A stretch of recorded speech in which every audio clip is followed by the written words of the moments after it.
बेरोजगारी आज के दिन देश का सबसे बड़ा मुद्दा बन चुका है। इंडिया एम्प्लॉयमेंट रिपोर्ट 2024 के अनुसार देश में हर 3 में से 1 युवा बेरोजगार बैठा है। अनएम्प्लॉयमेंट रेट 29.1% पहुंच चुका है, वो भी उन लोगों में जिनके पास एक ग्रेजुएट डिग्री ऑलरेडी है। सवाल यहाँ पर ये उठता है कि आखिर ऐसा हो क्यों रहा है। 140 करोड़ लोगों का देश है।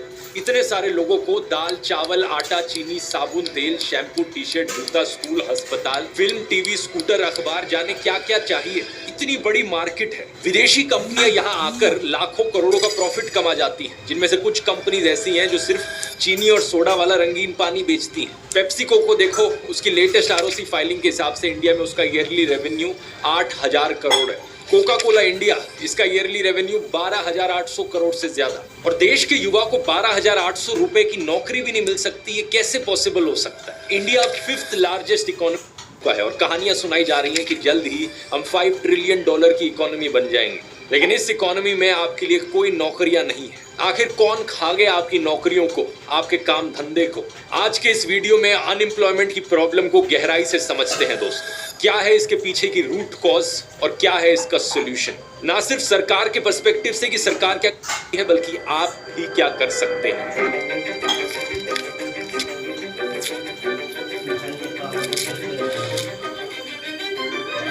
सबसे पहले सरकार की क्लास लगाते हैं। प्रधानमंत्री मोदी ने करोड़ों जॉब्स देने की प्रॉमिस करी थी, क्या आपको याद है दोस्तों। लेकिन हमारे कुछ मीडिया चैनल्स की उन्होंने ये वादा कभी किया ही नहीं था। मजाक नहीं कर रहा। एबीपी न्यूज ने इसको लेकर एक फैक्ट चेक किया था। उन्होंने कहा कि पीएम मोदी ने तो सिर्फ इतना कहा कि कांग्रेस ने रोजगार नहीं दिया। उन्होंने ये थोड़ी कहा कि हम रोजगार देंगे। यह बीजेपी चुनावी वायदे के तौर पर कभी देश को हर साल 2 करोड़ नौकरी देने का वायदा नहीं किया था। इसीलिए मोदी सरकार पर हर साल 2 करोड़ नौकरी न दे आरोप झूठा साबित हुआ है।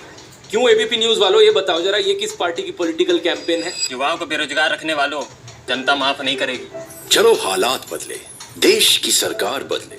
ये ऐड दोस्तों बीजेपी हरियाणा ने चलाई थी। पिताजी ने हमें और नौकरी ना मिली, विकास हो तो ही नौकरी निकले ना। इब जाग उठा है हरियाणा। आज की सच्चाई पता है क्या है। मुझे बड़ा दुख होता है बताते हुए दोस्तों, इन्होंने हरियाणा को बेरोजगारी में नंबर 1 बना दिया। दिसंबर 2022 के सीएमआई डेटा के अनुसार हरियाणा में अनएम्प्लॉयमेंट 37.4% पर है, यानी कि पूरे देश में सबसे ज्यादा अनएम्प्लॉयमेंट यहाँ है। लेकिन बात सिर्फ हरियाणा की नहीं, क्योंकि प्रधानमंत्री मोदी ने जगह जगह जाकर बार बार जॉब्स का वादा किया था। इस 8 साल पुरानी क्लिप को देखो। हमने मेक इन इंडिया का अभियान चलाया है और नौजवान अपने ही इलाके में रोजगार कमाए ताकि शाम को अपने माँ बाप के पास जाकर के सके। इन न्यूज चैनल वालों को ये 7 साल पुरानी क्लिप भी देखनी चाहिए, जहां पर प्रधानमंत्री 1 बिलियन नौकरियों की बात कर रहे हैं। Our aim is to create jobs for more than a billion.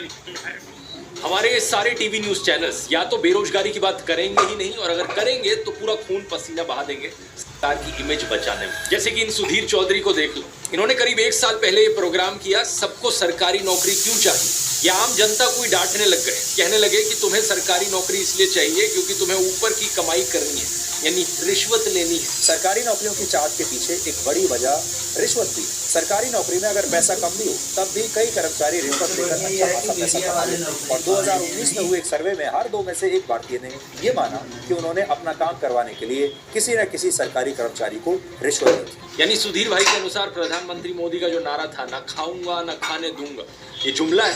और मेरा तो मंत्र है, न खाऊंगा न खाने दूंगा। और यहाँ ये कह रहे हैं कि यूथ स्किल्ड नहीं है। स्किल्ड ना होना भी एक बहुत बड़ी वजह है। इसके पीछे जिम्मेदारी किसकी है। सुधीर भाई, क्या ये मान लें कि प्रधानमंत्री मोदी का स्किल इंडिया वो भी एक जुमला था। भारत में बहुत सारे लोग परीक्षा देकर, पैसा देकर, किसी नेता की सिफारिश लगाकर किसी भी तरह से सरकारी नौकरी पाना चाहते हैं। और इसकी सबसे बड़ी वजह यह है कि सरकारी नौकरियों में काम के घंटे बहुत ज़्यादा नहीं होते, काम के घंटे तय होते हैं, छुट्टियां जी भर के मिलती हैं। मतलब सुधीर भाई के अनुसार आप लोग, देश के युवा, कामचोर हो और आलसी हो, ग्राउंड रियलिटी को थोड़ा गहराई से समझते हैं। पहले ये जानने की कोशिश करते हैं कि आखिर कितनी नौकरियों की जरूरत है देश में। मिनिस्ट्री